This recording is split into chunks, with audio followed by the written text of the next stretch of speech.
Hello and welcome to the first of our five-part webinar series focused on winning and keeping high-value customers throughout the customer journey. On behalf of Finch and Flocksy, I'm Mike Martis. I'll be your host for this session, The Collaborative Journey, Why a Healthy Customer Journey is a Team Sport.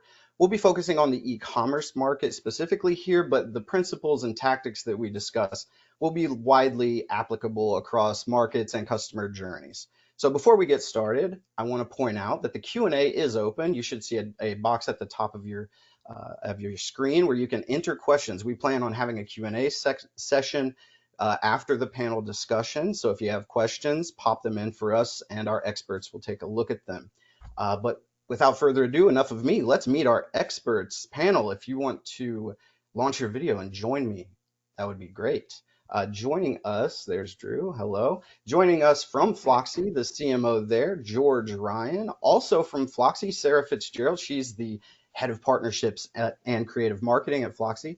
Drew Himmel is here, the CEO of Fireside Digital, and also Scott Brandley stepping in at the last second. Anyone who saw some advertising or some promotions for this series saw that Scott's colleague DJ was meant to be here, but he came down with a little bit of an illness. So Scott, really awesome to have you here, founder and CEO of Shopper Approved. Very excited to have you all here to chat about the customer journey. But first, let's learn a little bit about what your companies do, what it is you specialize in. George and Sarah, I'll let you tag team this however you want to do it. Let's hear about Flocksy. Hey everyone, I'm George Ryan. I'm one of the founders and I am the CMO of Flocksy. At Flocksy, we provide you with a team of incredibly talented video editors, graphic designers, motion graphic designers, copywriters, and more for a flat monthly fee. Everybody's a vetted professional. They excel at their craft, and they create really high quality marketing content. Flocksy was founded in 2016. I've been starting companies and been heavily into online marketing for, I suppose it's a couple decades at this point. I've enjoyed seeing how things have changed and shifted over the years and how they're, changing even more rapidly day to day now. I'm looking forward to being a panelist here, sharing some insights and learning some new tips and tricks. Great, Sarah, anything to add there? Pretty good coverage there from George. Yeah, George did a pretty good job. I'm Sarah. I do the partnerships and creative marketing at Flocksy. I am hoping to bring a fresh take, a fresh look at marketing to the series, and I'm super excited to be here. Thanks for having me. Absolutely, glad to have you. Drew, let's hear about Fireside Digital. What do you do over there at Fireside? Yeah, thanks, Mike, for having me. Started Fireside 17 years ago, so we've been in the space for a long time. The last 6 years focused exclusively in e-commerce and D2C. Have helped a lot of really fast-growing brands like Ariana Grande launch her beauty line, to Mudwater, to even Fortune 100 Home Depot. So our main focus is the customer journey. So this webinar is very relevant for a lot of what we do. And we look at all the different touch points, identify ways to drive higher profitability, higher engagement through conversion rate optimization and lifecycle marketing, where Klaviyo Platinum partners work really closely with kind of email and SMS. Fantastic. And last but certainly not least, Scott, can you tell us about Shopper Approved? No better guy to do it than the founder. Right. Yeah, so it's similar story to kind of George. I've been doing businesses, multiple different businesses over the years, but Shopper Approved started in 2010, one of the oldest and largest online review platforms in the world. And we focus on the customer journey as well, trying to figure out how to help people get as much traffic and conversion to their website. Fantastic. Well, sounds like we got the right group to talk about the customer journey. Speaking of the customer journey, before we really get into it, let's just do a quick high-level definition so people know what we're talking about when we talk about the customer journey.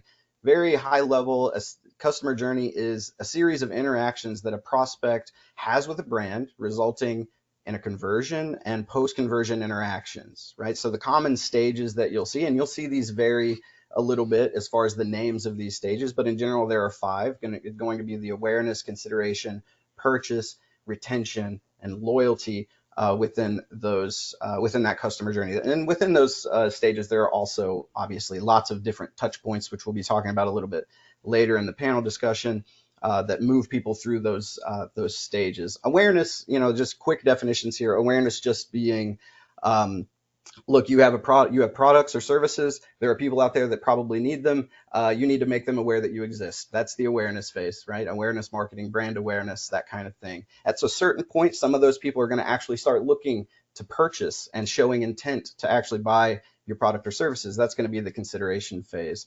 Purchase is where the conversion happens, right? Whether that's a purchase on your cart for e-commerce companies or a form sign up for SaaS companies or service companies. And then you're going to be looking at retention, which is going to be really focused on bringing those converters back to increase LTV, right? Get more profit margin, out of those people who converted. And then loyalty being who can you make an evangelist, right? Add to a loyalty program, keep them coming back, have them share your products, free marketing essentially, right? So having a loyalty. So those are kind of brief definitions. Did I get anything wrong? Any of the panelists want to jump in there and correct me there or add some color to that? I did okay? Sounded fantastic. Good. All right. We love to see it. So we're just going to start with some opening questions right here. George and Sarah, let's start with Sarah since George did such a great job introducing Flocksy there. Sarah, how do you see creative, kind of the creative and creative operations, the types that Flocksy does, fitting into this customer journey and a winning customer journey and the customer journey kind of marketing atmosphere?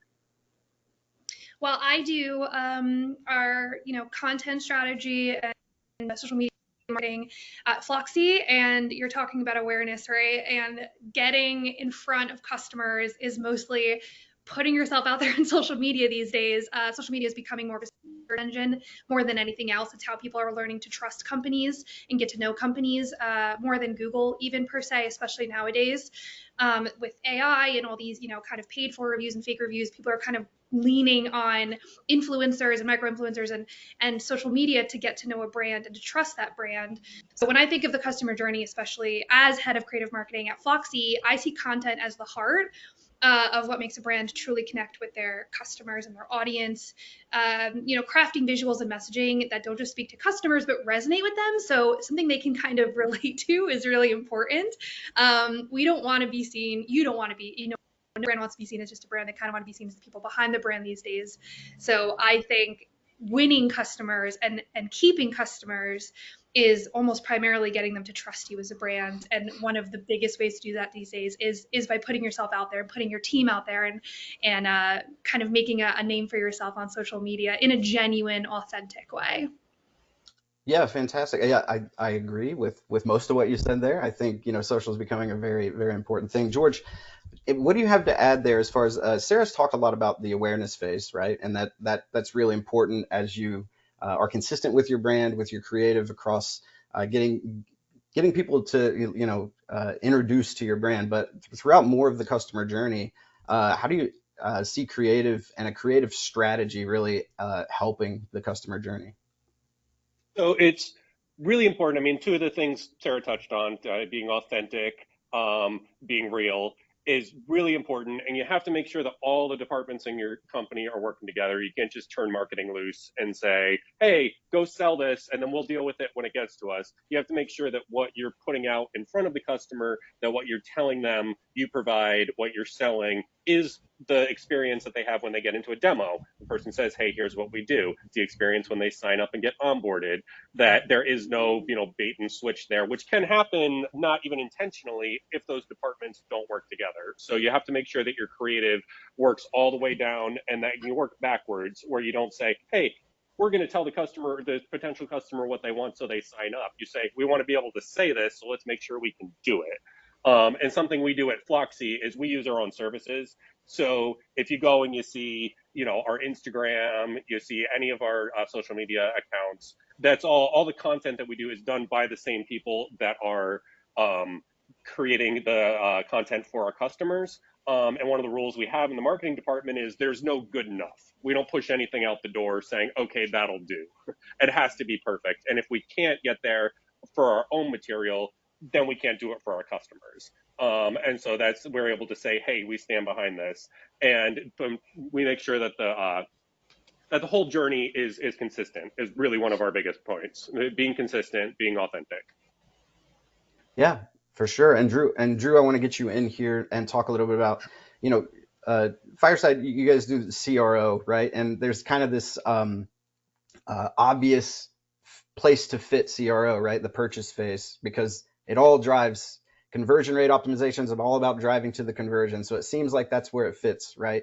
But where do you see CRO? So there are conversions that happen all across the customer journey. So how do you explain to people why you're measuring things that aren't directly related to conversions whenever you talk about CRO? Well, I mean, I think the stat that's used all the time in our, if you have a 2 to 3% conversion rate, you're doing pretty well. You're in benchmark, or even sometimes on the upper limit depending on your industry. And so for us, we want to focus on that other 98% of that traffic. And so the consideration phase is really the first touch point. In a lot of ways. So we look at like database growth. Email is an incredibly powerful channel. 30-40% of your revenue a lot of time is attributed back to email. So how do you capture that email so that if they're not ready to purchase right then and there, you're still able to start a dialogue in a relationship? And so, we're able to get pop-up, kind of conversion to 5 to 10%. So a much healthier percentage, and doing some split testing to really understand, who is that user? Is it a new purchaser? Is it a brand new, never interacted with the brand before? And you can do a lot of like advanced segmentation and targeting through landing pages and things like that to really leverage, so you can start to see that database grow larger and larger to leverage that as a really effective channel. And then I think the purchase is obviously, it goes hand in hand with conversion rate optimization. And so that's not just overall conversion rate. That could also be your add to cart. How often are they going through different products? How are you starting to merchandise across new products, existing products, low in inventory, different promotions and things like that. So there's a sequencing that goes in that I know we're going to touch on later, where you want to map out every one of those touch points and figure out across like 30 to 40 micro conversions on ways to be able to optimize that to get a really healthy website, really healthy, kind of strategy as it relates to CRO. Yeah.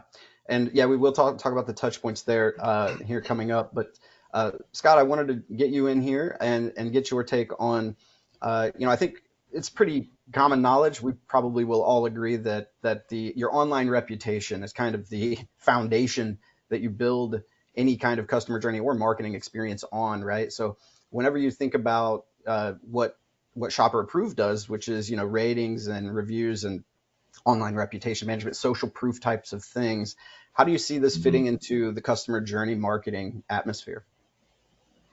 Good question. So a lot of people don't realize this, but your ratings and reviews, there's a lot of strategy behind it. And one of the cool things about the world we live in is we kind of live in between search and conversion on your website. So because of the partnerships that we have with Google and Bing, Facebook, YouTube, we can get reviews before they get to the website, right? Dr. Cialdini in his book Influence calls that pre-suasion, but you're almost like pre-converting them. So we can get reviews in search, and then once they get to your website, you can leverage your reviews again for CRO if you display your ratings and reviews in certain places on the website. So there's actually a double benefit there. So you can leverage your reviews all along the conversion path in pretty much every step of the way. Yeah, and with the rise, I mean, the Flocksy folks know this as well, with the rise of influencer marketing and the social proof that comes along with that kind of thing, your reputation a lot of times it's almost like a bar for entry.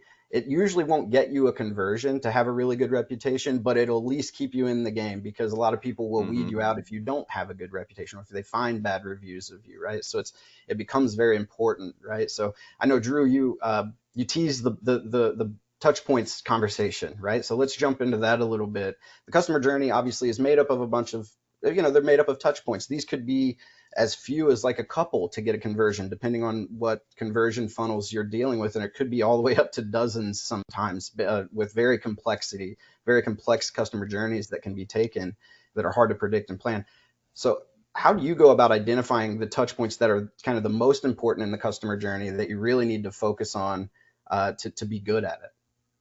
Yeah, I mean, I think first you have to just get a lay of the land because it's not just you communicating through email. There's SMS, there's customer service, there's live chat, there's shipping and delivery, notifications, and it's a really interesting exercise for a lot of the brands that we work with that they haven't done that, so they don't even understand how often they're communicating. We had a client that we onboarded, and we went through this exercise to map out everything, and what they didn't realize is they were communicating with the customer 9 times before they actually received their product, even asking for the review before they were even able to try it. And so for us, we want to map all that out. We do it in Figma, and it's every single touch point that's happening across sometimes as many as like 10 different technologies, so that you at least understand, what's going on. You don't want to send, a welcome series to the subscription and then do the delivery within an hour. You want to be able to kind of like space that out and making sure that you're timing everything correctly. So to answer your question, there isn't anything I think that is like particularly more important than not. You just really want to understand how often and where you're communicating, with the customer, and then you can start to begin to be able to do that optimize. And then I think for us, we do still like to focus on email, and there's those core like 5 to 7 flows from your welcome series, your abandoned cart, post purchase, kind of follow up, that request for the review, that you want to see, are you within benchmark? Are there opportunities to be able to add more emails, to be able to increase open rate or click rate?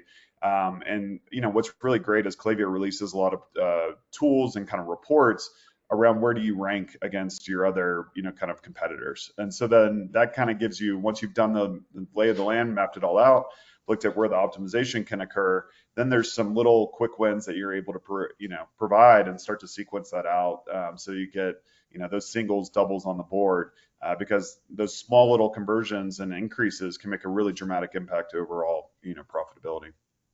Yeah, and it's a good point that you make, Drew, kind of why we're talking about this being a team sport. A lot of times marketing departments will kind of use the conversion as the end of the journey and say, well, as long as we're getting conversions, it's fine, right? But there are, like you mentioned, lots of touch points that happen post conversion, and they really need to sync up with what's being laid out as an expectation from the marketing and from the marketing material and the things that are on your website, as to what should we expect after we make this purchase, right? Does it make sense? The order of the emails, the number of touches, right? Does this make sense? That's why you need to, usually it's going to be a different person or department in a lot of cases, a success person maybe, who's doing the post conversion stuff, and marketing is doing the pre-conversion up to conversion.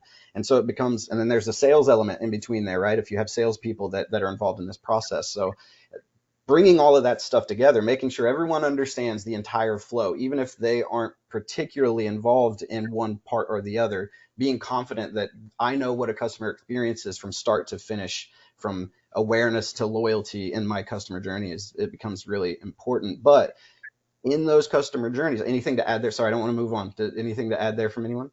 Well, yeah, I mean, I think the thing, 5 years ago was growth at all costs, but now with, Facebook really getting more and more challenging, CAC is, rising.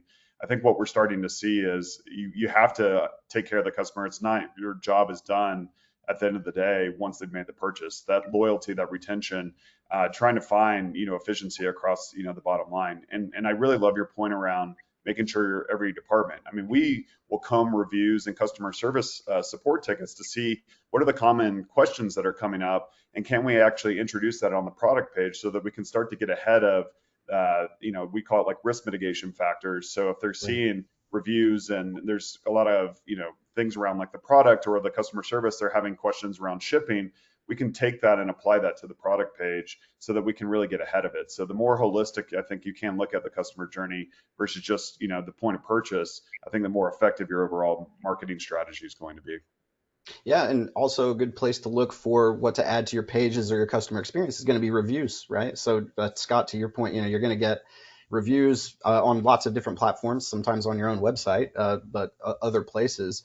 But I want to kind of shift gears a little bit and talk about bottlenecks, because we're all, if you're in this long enough and you got enough touch points in your customer journey, you're going to find bottlenecks. They're going to become inevitable. These are places in the customer journey where conversion rates are below what's expected, or just velocity slows down, so you're not able to get as many conversions.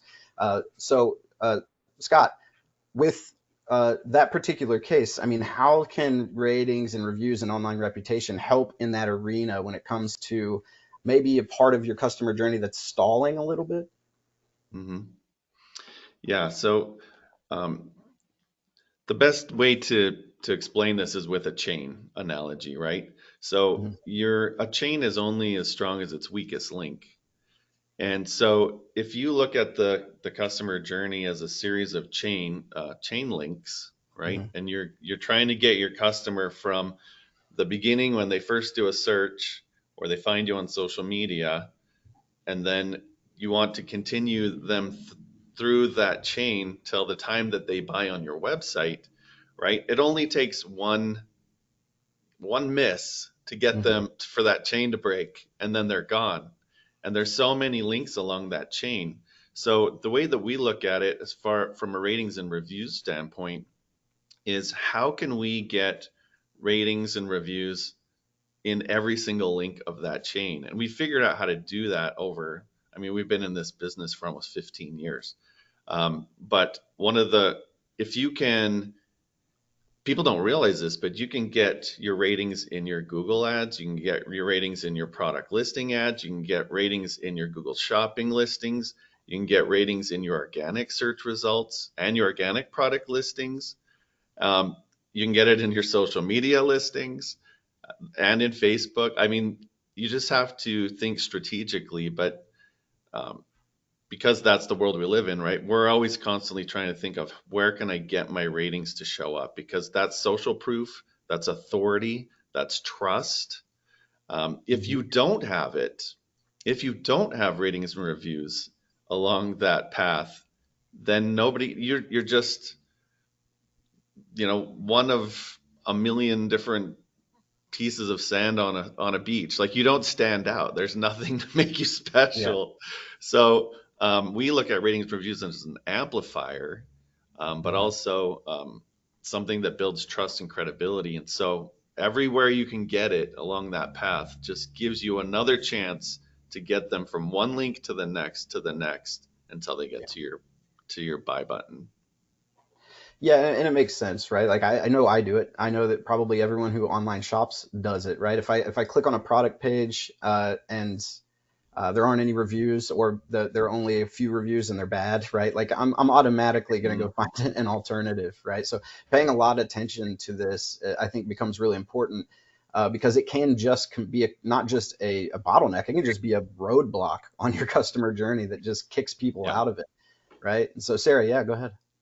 I was going to say, I think also conversely, seeing only 5-star reviews can also be something that can turn somebody off. I know for me, especially, I will be like, ooh, this looks like maybe it's fake. So I think people can totally. be scared of getting 4-star, 3-star, those like maybe murky reviews, but that adds authenticity to your service and your platform, because no one is ever, what is that saying? Can be the ripest peach on the tree, but someone might not like peaches, right? Like, no one is ever going to think you're perfect at everything. So I Yeah. think sometimes having those realistic reviews and authentic reviews can add trust to the buyer experience. Yeah, totally 100%. agree. There's actually there's a sweet spot. It's between 4.1 and 4.7. So Yeah. you want to be in that range to get the maximum trust. Yeah. For sure. And George, I want to jump into some collaboration speak. We've been talking about how this teamwork happens, and I know that Flocksy has lots of clients across lots of industries, and so being a good part of the team is a big part of what you guys do. But I just remembered I do have a poll, and now that we have kind of a critical mass here, a little bit later into the webinar, I do want to launch a poll. It's not a tough one. It's only going to stay up for about 30 seconds, but this is just for us to get an idea of the audience and kind of what you guys, how you focus on the customer journey. So what stage of the customer journey does your brand focus on the most? Really quickly, just pick your answer there, submit the answer if you can, and we'll share the results. Just a snap poll, right? I have my guesses as to what this is going to be, but you never know. With webinar audiences, it could get a little frisky. We'll give you about 20 seconds or so here to talk about it, and then we'll jump into some collaboration with Sarah and George, and then we'll get to some of your FAQs if you have them. The FAQs or the Q&A, sorry, not FAQs, Q&A is open if you want to submit any questions for the squad, and we'll try to get to them, to get to all of them, and if we don't, we'll answer in the follow-up. Some late trickles here, little late trickles coming in. I think we're about done. We'll go ahead and end the poll there to share the results. Little bit surprising, if I'm honest. I'll be honest with you. I thought that the leader here was going to be the purchase phase. That's where the conversion happens, and that's usually what a lot of people focus on. But we've got a lot of people here focusing on retention. Any takeaways just off the bat from the panel? I think that's modern day marketing is keeping customers. Drew spoke about that a lot as well, right? With Meta and everything, you kind of have to. It's not just gaining; it's keeping at this point. Yeah. I mean, the other benefit of retention, it's way easier to keep a customer than to get one. Yeah. Right. So if you can keep them, that's free money. Yeah, and we've seen over the last few years kind of the rise of CLTV, right? You see a lot of people talking about it and how that's really a great way to kind of move the needle. Again, also because a lot of times it's cheaper, right, than getting a new customer. You're adding value to your existing customer base for a lot less than it costs to get a new customer, right? And there's some really complex formulas that go into measuring the success of that, but we don't have to get into it right here and now. But George, wanted to grab you, get you back in here. As I mentioned before, Flocksy works with hundreds of clients, all with their unique needs and workflows and team structures. How do you foster collaboration in that kind of environment? What does Flocksy do to kind of make sure that you are able to be flexible enough to fit into each of these client organizations and deliver value in the customer journey? So there's two sides to that. Number one, really understanding the customer's brand is important. Brand guides, pre-existing creative material, figuring out what the vision is for how they're presenting themselves is very important. And then consistency with the people that they are working with the creatives. So you're not bouncing around all the time between different agencies or between different designers. They get to know your brand, they get to know your style, and that helps to maintain that really cohesive message that you're pushing out to people. And then the other thing, my experience has been that you want to work with creatives that are passionate about what they do, that are constantly learning, that are improving themselves, and that are finding out, especially with AI, with how everything's changing about how creative material is created, generated, that they're staying at the cutting edge. You don't want your stuff looking like it's 10 years old. So working with people that are passionate about what they do, that wake up in the morning excited to exercise their creative discipline, is very important. And that also know the questions to ask to make sure that all the material is on point. And that it is what you're looking for. And the longer you work with someone, especially at Flocksy, the longer you're working with the team that we put together for you, the more it just starts to happen magically, where it's like, hey, we need some more new videos done. And they just line up with everything that you've had done in the past. And then you can identify the new paths forward, following the new trends based on that. And it matches what you've done before.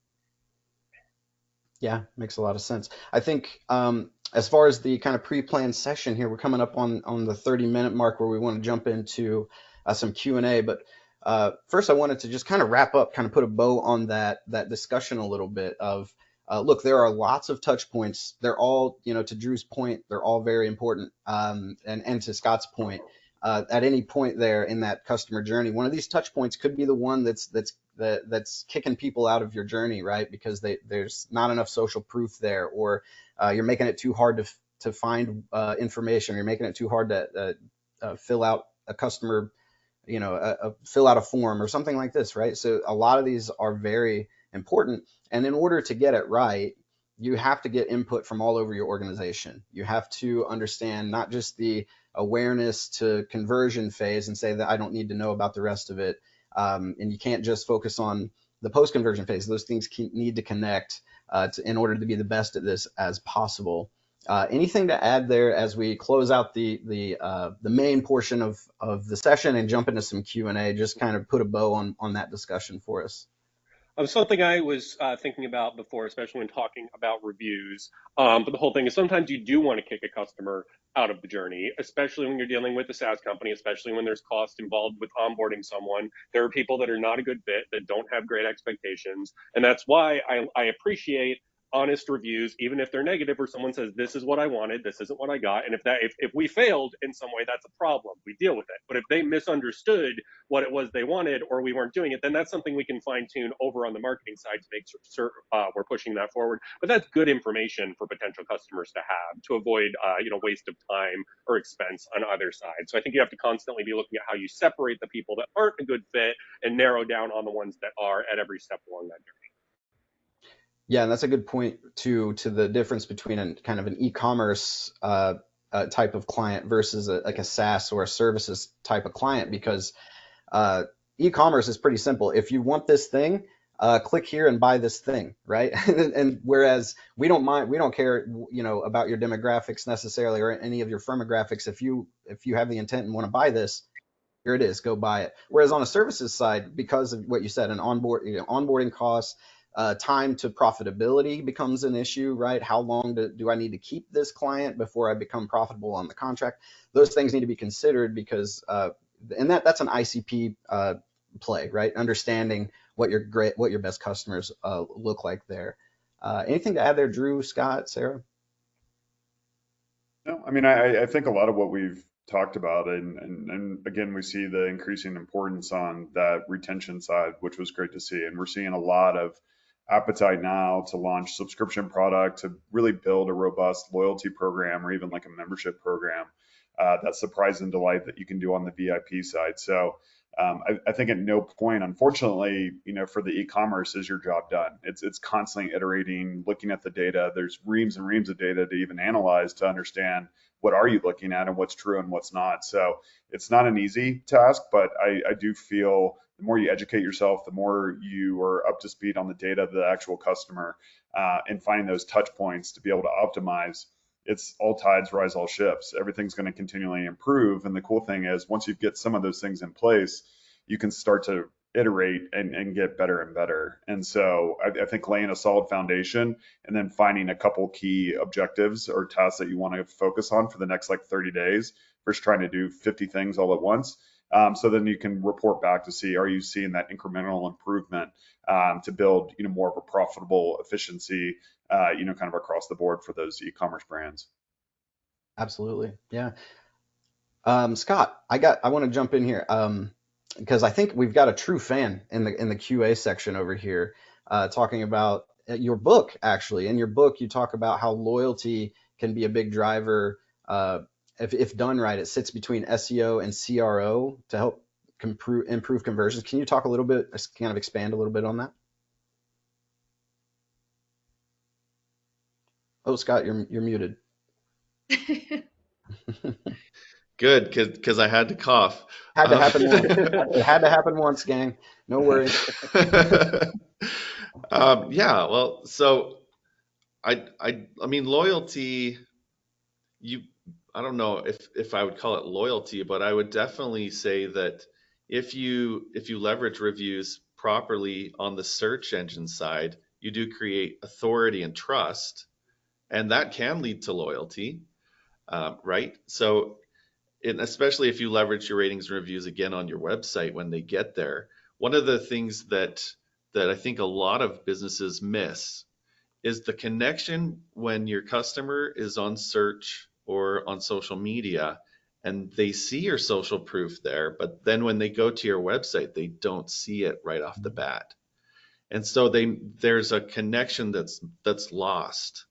And so one of the things that we are really trying to educate consumers with is show your social proof at the top of your landing pages so that when people get there, they're like, oh, I saw this in search or social media and I see it again on the site. I'm in the right place, and they can continue on their journey, right? That link in the chain is there, and that friction is gone. And so they can continue on to your category pages, and hopefully you have reviews there with your category listings. And then when they get to the product page, you have product reviews there to seal the deal. Yeah. Yeah, And that's that it's creates really loyalty over time, right? As they go, their loyalty will increase. And then you yeah. just have to continue to help the client after that. It's really interesting Yeah. because it's the best practice, right? And sorry, Drew, it's like a best practice in kind of uh, digital advertising, right? With the creative that you're using should match, and the creative and the CTAs and the headlines you're using should match what people see when they click and land on the landing page that you're using, right? Same deal with social proof, right? So yeah, Drew, sorry about that. Go ahead. No. I was just going to echo what Scott said. I mean, on homepages, it's always astonishing to us how buried reviews or anything else is. You know, it's very, very far down. And what we always recommend is to put that a lot higher, because at the end of the day, you're telling, you know, this customer how great you are, how we've sourced this particular material and our process, but there's not inherent trust and credibility because they don't know you from anyone else. And the only way you really can achieve that is through third party, you know, reviews or other accreditations and things that you can put on there. And so even putting a blanket testimonial with the stock photo, it's just that trust isn't necessarily established. We want to hear. It's the same way we use Yelp for reviews for restaurants or TripAdvisor for hotels. We want to hear how other people are having that experience, and we want to put them closer because they're already a little skeptical of who you are and what you're saying. The only way to overcome some of that friction is by these third party, you know, kind of other customers that have experienced that product, that have, you know, maybe a similar profile to themselves, looking for the same thing. So putting that more prominent in the customer journey is going to have a very positive impact in overall conversion. Yeah, 100%. Um, Sarah, I wanted to get you in here really quickly because I actually have a question for you because you and I have had this conversation before, and I think you have a really good take on it. How do you see the customer journey? How has it evolved like over the last 5, 10 years as you have been looking at kind of the paths that people are taking online to make purchases? How has that changed? I mean, with all the new media channels coming out pretty much every day, it's completely evolving. I mean, weekly almost. And I think what we've talked about in, Finch's lovely podcast and what I've talked about with our team is that especially this generation of buyers, they don't want brands where it's strictly a transactional experience anymore, especially when it comes to your social media, maybe even your site. Um, they don't want like what we've pivoted to doing at Flocksy, for example, is we're putting up much more personalized content, interactive content. So we have this team of creatives, and we do design with me and illustrate with me, where our creative team shows off skills that they can learn, our viewers and clients can learn from our social media accounts. We have resources, free resources on our website. We have client testimonials, case study pages, so people can learn from other clients how they best used Flocksy services. So we've kind of taken a step towards fostering more of a relationship and community amongst who we call our flock at Flocksy, our clients and our followers and our partners, so that it's less of a transactional experience and more of a community of creatives and marketers and brand owners who want to actually grow together and learn from each other. And I think that's what people are looking for. They might come to your page because you used a trending audio and uh, it was very demure. So like maybe you're using the demure audio at the moment and people like your content, but they're not going to stay if the only content you're putting out is trending audio. They're going to stay if you're offering your followers and the people who are buying your services something in return, something of value. And I think that's really important nowadays on top. And then they'll go to your site and see that social proof, right? But they kind of don't want that transactional experience anymore. Yeah, these older digital marketers are getting whiplash with Gen Z. We went from brat to demure so quickly. It just Uh, gets hard to they keep up. coexist. They coexist. It is a demure brat summer. It That could is, yeah. be It's a spectrum, right? It's a spectrum. There's brat and demure, and you're somewhere. Everyone's somewhere on the spectrum. yeah. Drew, I wanted to, Drew, I wanted to get. We have a question for you here. Do you have any favorite tools to ensure leads and loyal clients feel like they're being cared for? Um, that's a great question. Yeah, I mean, I think we're huge proponents of Klaviyo, just because really it can act as almost your true customer data platform, and it gives you a little bit more of a holistic view on what's going on. And again, I alluded to it earlier on in the webinar, but I think you want to understand how you're communicating with them and what you're actually doing. And then I think, one, tool that's an accompaniment to Klaviyo is like a Rise.ai, where, you can start to incentivize for referrals and store credit. Again, it's so expensive to acquire these customers. If you take care of your existing ones really well, and then incentivize them to, share the experience and be able to get referral credits and be able to use that for more transactions within your store, it's kind of two birds, one stone type of deal, because they're going to spend more money with you. So that's one that comes to mind that I think, as we think more about loyalty and retention, that's a easy, kind of add-on, so that you can, get them to be talking about the experience, incentivizing them correctly, and then being able to utilize that, for more purchases and actually take care of them. Yeah, good call. So I do want to mention really quickly, we do have actually quite a few questions coming in, which is awesome. We won't get through all of them, but what we're going to do is actually we're going to make a LinkedIn post. Go connect with Finch and Flocksy. Follow us on LinkedIn. Everybody on the panel, you'll be able to see us. We'll all be tagged in the post. But we're going to put the questions as comments in that LinkedIn post, and have our panelists, if they're kind enough to jump in and take turns answering or answer some of those questions, that'd be great. But we do have a few minutes left here. So, George, I wanted to hop in here. Are there any certain media or media campaigns, certain types of media or media campaigns that have like higher impacts on specifically like the purchase or the conversion phase or any part of the customer journey, honestly? Do you see, or is it pretty even across the board? You just have to be diverse about it. Something I've seen that I'm surprised doesn't always get as much focus as it should is your retargeting, your remarketing campaigns, not just treating the potential lead that dropped on your site as, hey, we filled them in on everything we need to, but realizing that the customer journey can be very long for some people, especially if you're talking about, something that's on the high end of the spectrum cost wise. And so just reminding them, hey, we exist, here's what we do, here's the problems we can solve for you, and making it so when they do get to the point where they're ready to buy, they think of you because you haven't let them forget about it, is really important. And that's something that we wrap into every single marketing campaign that we have, and we track really closely so that we can say, hey, initial lead here, they converted 3 months later, came through a remarketing campaign. And that's something I think people should, you can, triple the output from your marketing campaigns if you, at a very low cost, if you are just continually remarketing to the potential leads that you're getting. Yeah, fantastic. And well, look, we're going to have to wrap it here. We're just about at time, but I do have one last question. Panelists, did you all have fun? That was a blast. Yeah, good. That's what Great it's all job, about. Mike. We want to have some fun. All right. I want to thank you all. That was incredible. Thank you for the engagement. Thanks for everything. And thank you, the guests, the attendees, for joining us for the first session of our 5-part series. Join us in exactly 1 week at the same time as Sarah will actually host her session, which is going to be with a whole different panel of experts. It's going to be titled Creating Lasting Impressions, What Matters Most in Every Customer Interaction. Learn more about the rest of this series if you go to flocksy.com/webinar. You can register for this whole series there and learn more about what each session is going to have. And with that, I thank you, and we will absolutely see you next time.